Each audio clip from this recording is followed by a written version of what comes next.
Okay, ladies, I am going to be gone Friday morning for the first part of class, so just in case I miss you, I want to take the chance to go over some of the handouts we're going to be talking about. You have a completed outline at this point, and the next step is to turn that outline into your body paragraphs. Don't worry about your introduction and conclusion for right now.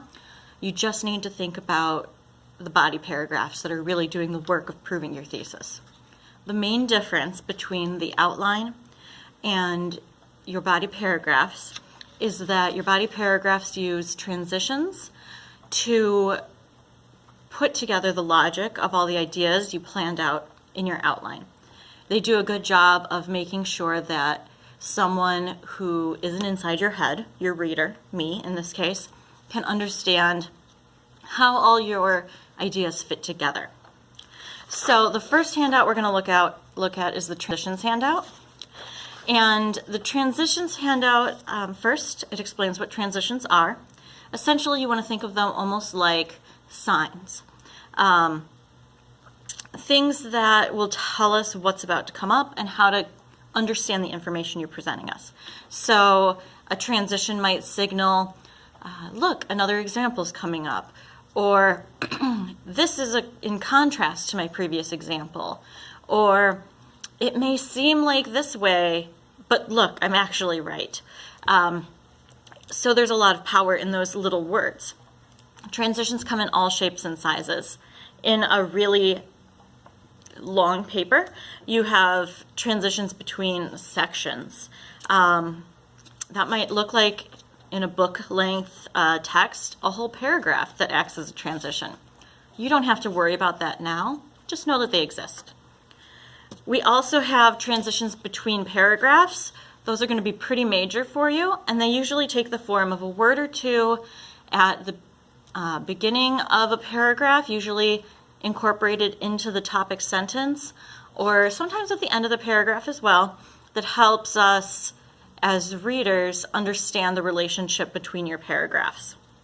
And then finally, you have transitions within paragraphs, and those are usually smaller, just one word, and what they do is help you blend your quotes together, introduce examples, little things like that. Without them, it would feel like the sentences were unrelated. My guess is you already know how to use these, but I have a list of some possible transitions for you in case you need some additional help or some additional examples of what you could do. And I've color-coded them too so that you can see them in my example here below. So I've got possible explanations for how you would use transitions that are meant to imply similarity, exception or contrast, sequence and order, time, example, and so on.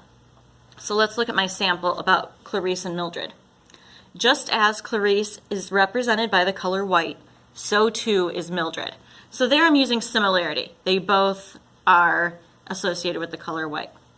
However, Mildred's white is very different than Clarice's white. So there I'm using an exception or contrast word. So that helps me explain the complexity of my idea. They're both associated with the color white, but in very different ways. Mildred's is described as very pale, but not in a flattering way. For example, Mildred has skin the color of raw bacon. Oh, and it looks like I forgot to cite my work, which is exactly why you should do what I didn't do and cite it right away instead of putting in a placeholder. The last one in pink is a for example, which I use to introduce my quote. Which brings me to our next handout, using quotations. This is more or less a longer version of how to use transitions in this specific case for using quotations. What I want you to notice about this in the examples is that when you're using your quotations, you're blending them in with your sentences. You can chop them up in order to do that, in order to just use the piece of the quote that you think is most essential to your idea. And by doing that, it allows you to have more explanation or warrant paired with your quote. So let's look at the first example. This is a story about a woman who goes shopping, like on a shopping spree because she finds some money, even though she's poor. And she plans on spending the money on her children, but it just sort of gets the better of her, and she buys herself new shoes and takes herself out to lunch and has, a ball. And then she really doesn't feel about it great at the end of the day. So Mrs. Summers did not typically have much money. Mrs. Summers found herself the unexpected possessor of $15. That's not ideal because it has one sentence and then it has the quote, and there's no transition between them. They're just next to each other, and it relies on the reader to make the connections. You never want to rely on your reader to make the connections. You need to rely on yourself to make those connections for the reader. Make them explicit. So, a little bit better. Mrs. Summers did not have much money, so finding another $15 was unexpected. That's a little better. I've used just that one word of the quote, so that's okay. But it tells me how to understand the relationship between the quote and Mrs. Summers' situation. But let's look at the best example, which uses a little more quote, broken up, and a little more explanation as well. Mrs. Summers was not rich, so when she found herself the unexpected possessor of $15, she didn't know how to handle it. That one uses a little more quote, and it gives a little more context for understanding the quote.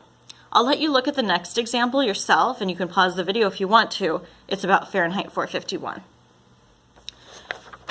Okay, the bottom here gives just some technical details about how to punctuate your quotations and citations. This is important to get right so that you're staying in MLA guidelines. There's some additional rules on the back here, and if you still can't figure out the situation that you have, there's some links at the bottom, and of course this is on Classroom 2. Or you can ask me, but really I'm just going to look it up if the situation's that weird, so you might as well just cut out the middleman and look it up yourself. So now that you understand that, I have one final handout for you, and it's my example of how I turned my outline into a paragraph. So this is the outline that you saw before that I made in my last handout. And really, I want you to notice as you look at the outline and then the paragraph that I produced that it's very similar. I've put enough detail into my outline that I've used most of the same wording. I've used the examples in the same order. Now, if you find something you want to change, you certainly can, but ideally you've put the work into your outline so there doesn't need to be much change. On the back, there's 2 activities for you, and these activities are designed to help you better understand how I applied the lessons I just taught you about transitions and paragraph structure. So in the first activity, you're going to use a highlighter to find all the transitions. And they, ideally, you'll color code them just like I did here.